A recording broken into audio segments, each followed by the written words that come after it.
दोस्तों, अभी तक हमने श्रीमद् भगवद गीता के 8वें अध्याय के 6 श्लोक को समझा है, 1 से 6 तक। और आज हम इसी अध्याय के 3 और श्लोक को समझेंगे, 7 से 9 तक। तो चलो शुरू करते हैं। और सबसे पहले हम समझते हैं श्रीमद् भगवद गीता के 8वें अध्याय का 7वां श्लोक। यहाँ पर भगवान श्री कृष्ण अर्जुन से कहते हैं, तस्मात् सर्वेषु कालेषु मामनुस्मर युध्य च मय्यर्पित मनोबुद्धिः मामे वैश्यस्य संशयम्। तो चलो सबसे पहले हम श्लोक के एक एक शब्द का मतलब समझते हैं। और यहाँ पर सबसे पहला शब्द है तस्मात् सर्वेषु। इसमें 2 शब्द है, तस्मात् और सर्वेषु। तस्मात् का मतलब होता है इसीलिए, और सर्वेषु मतलब सब। फिर है कालेषु, और कालेषु का मतलब होता है समय में। इसके बाद है माम अनुस्मर। इसमें 2 शब्द है, माम और अनुस्मर। माम का मतलब होता है मेरा, और अनुस्मर मतलब स्मरण कर। फिर है युध्य चौ। युद्ध का यहाँ पर मतलब है युद्ध भी कर, और चौ मतलब और। तो यहाँ पर पहले वाक्य का मतलब हो गया इसीलिए सब समय में मेरा स्मरण कर और युद्ध भी कर। मतलब कि हर समय मेरा स्मरण करो और युद्ध भी करो। अब हम आते हैं दूसरे वाक्य पर, और यहाँ पर शब्द है मय्यर्पित मनोबुद्धिर मामे वैश्यस्य संशयम्। इसमें कुल 6 शब्द है।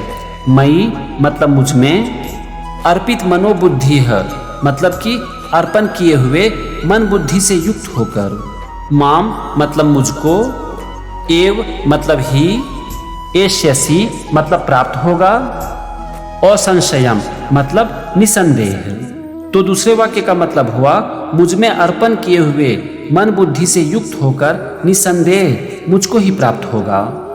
मतलब कि अगर तुम अपने मन और अपनी बुद्धि को मुझ में लगा देते हो, मुझ में अर्पण कर देते हो, तो तुम निसंदेह मुझको ही प्राप्त करोगे। ये था श्लोक के एक एक शब्द का मतलब, और पहले और दूसरे वाक्य का मतलब। चलो अब हम समझते हैं पूरे श्लोक का मतलब। यहाँ पर भगवान श्री कृष्ण अर्जुन से कहते हैं कि हे अर्जुन, इसीलिए सब समय में मेरा स्मरण कर और युद्ध भी कर। इस प्रकार मुझ में अर्पण किए हुए मन बुद्धि से युक्त होकर तू निसंदेह मुझको ही प्राप्त होगा। यहाँ पर भगवान अर्जुन से कहते हैं कि हे अर्जुन, तुम हर समय मेरा स्मरण करो और युद्ध भी करो। अगर तुम अपने मन और अपनी बुद्धि को मुझ में अर्पण कर देते हो, मुझको समर्पित कर देते हो, तो तुम निसंदेह मुझको ही प्राप्त करोगे।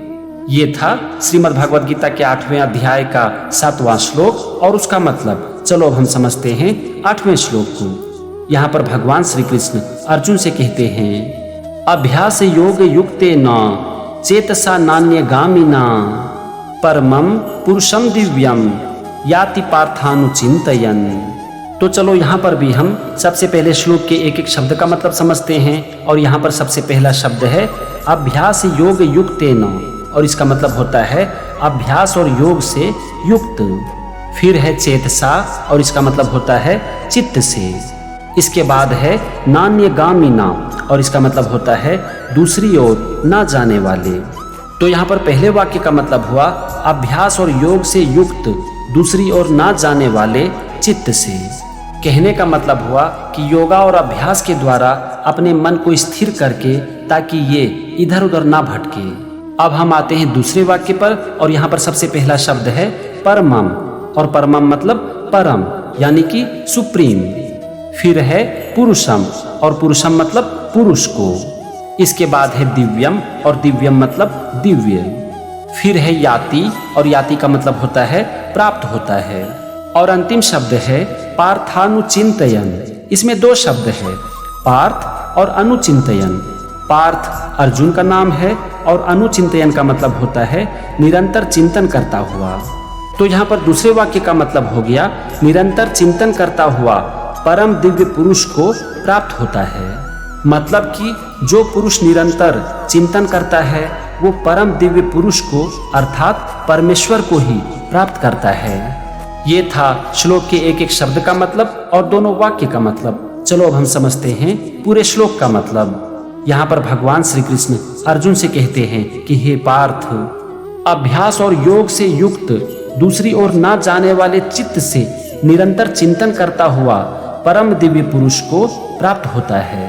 यहाँ पर भगवान श्री कृष्ण कहते हैं कि जो मनुष्य योग और अभ्यास के द्वारा अपने मन को अपने नियंत्रण में कर लेता है ताकि उसका मन इधर उधर ना भटके, और ऐसे मन से अगर वो निरंतर चिंतन करता है तो परम दिव्य पुरुष को यानी कि परमेश्वर को प्राप्त करता है।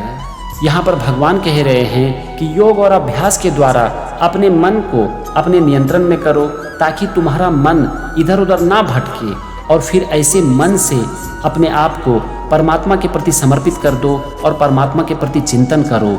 अगर तुम ऐसा करते हो तो तुम परमात्मा को प्राप्त कर लेते हो। ये था श्रीमद् भगवद गीता के 8वें अध्याय का 8वां श्लोक और उसका मतलब। चलो अब हम समझते हैं 9वें श्लोक को। यहाँ पर भगवान श्री कृष्ण अर्जुन से कहते हैं, कविम पुराणम मनुषासितारम मनोरनीयाम समनुस्मरेद्यः सर्वस्य धातारमचिन्त्य रूपम आदित्य वर्णम तमसा परस्तात्। इस श्लोक का सबसे पहला शब्द है कविम, और कविम का मतलब होता है सर्वज्ञ, मतलब कि जो सब कुछ जानता है। इसके बाद है पुराणम मनुषासितारम। इसमें दो शब्द है, पुराणम और अनुशासितारम। पुराणम का यहाँ पर मतलब है अनादि, यानी कि जिसकी ना तो कोई शुरुआत है और ना ही कोई अंत, और अनुशासितारम का मतलब है सबके नियंता, मतलब कि सबके स्वामी। फिर है अनोरनीयाम समनुस्मरेद्यः। इसमें 4 शब्द है, अनोह, अनियाम सम, अनुस्मरेत और यह। अनोह और अनियाम सब का यहाँ पर मतलब है सूक्ष्म से भी अति सूक्ष्म। अनुस्मरेत का मतलब होता है स्मरण करता है, और यह मतलब जो। तो यहाँ पर पहले वाक्य का मतलब हुआ जो सर्वज्ञ, अनादि, सबके नियंता, सूक्ष्म से भी अति सूक्ष्म स्मरण करता है। अब हम आते हैं दूसरे वाक्य पर, और यहाँ पर सबसे पहला शब्द है सर्वस्य, और सर्वस्य का मतलब होता है सबके। फिर है धातारम अचिंत्य रूपम। इसमें 2 शब्द है, धातारम और अचिंत्य रूपम। धातारम का मतलब होता है धारण पोषण करने वाला, और अचिंत्य रूपम मतलब अचिंत्य स्वरूप। अचिंत्य स्वरूप का मतलब होता है ऐसा रूप जो कि मानव की कल्पना से परे हो।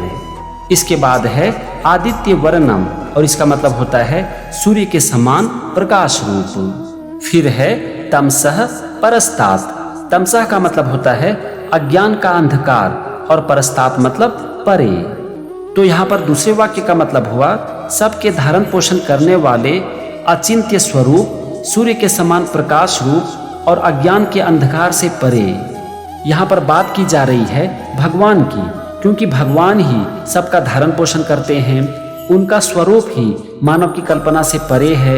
वे ही सूर्य के समान प्रकाश रूप हैं और अज्ञान के अंधकार से परे हैं। तो ये था श्लोक के एक एक शब्द का मतलब और दोनों वाक्य का मतलब। चलो अब हम समझते हैं पूरे श्लोक का मतलब। यहाँ पर भगवान श्री कृष्ण अर्जुन से कहते हैं कि हे अर्जुन, जो पुरुष सर्वज्ञ, अनादि, सबके नियंता, सूक्ष्म से भी अति सूक्ष्म, सबके धारण पोषण करने वाले अचिंत्य स्वरूप, सूर्य के समान प्रकाश रूप, अज्ञान के अंधकार से परे परमेश्वर का स्मरण करता है। भगवान यहाँ कह रहे हैं कि परमेश्वर सब जगह हैं। उनकी ना तो कोई शुरुआत है और ना ही कोई अंत। वे सबके स्वामी हैं। वे सूक्ष्म से भी अति सूक्ष्म, सबके धारण पोषण करने वाले हैं। उनका रूप मानव की कल्पना से परे है। वे सूर्य के समान प्रकाश रूप हैं और अज्ञान के अंधकार से परे हैं। और जो मनुष्य उनका स्मरण करता है। इस श्लोक का अर्थ अधूरा है और इसे पूरा किया गया है 10वें श्लोक में। हम 10वें श्लोक को अगले एपिसोड में समझेंगे। तो आज हमने समझा श्रीमद् भगवद गीता के 8वें अध्याय के 3 श्लोक को 7 से 9 तक। भगवद गीता का ये सीरीज कंटिन्यू रहेगा और अगले एपिसोड में भी हम श्रीमद् भगवद गीता के इसी अध्याय के कुछ और श्लोक को समझेंगे। तो मेरे साथ बने रहिए और सीखते रहिए श्रीमद् भगवद गीता। जय श्री कृष्ण।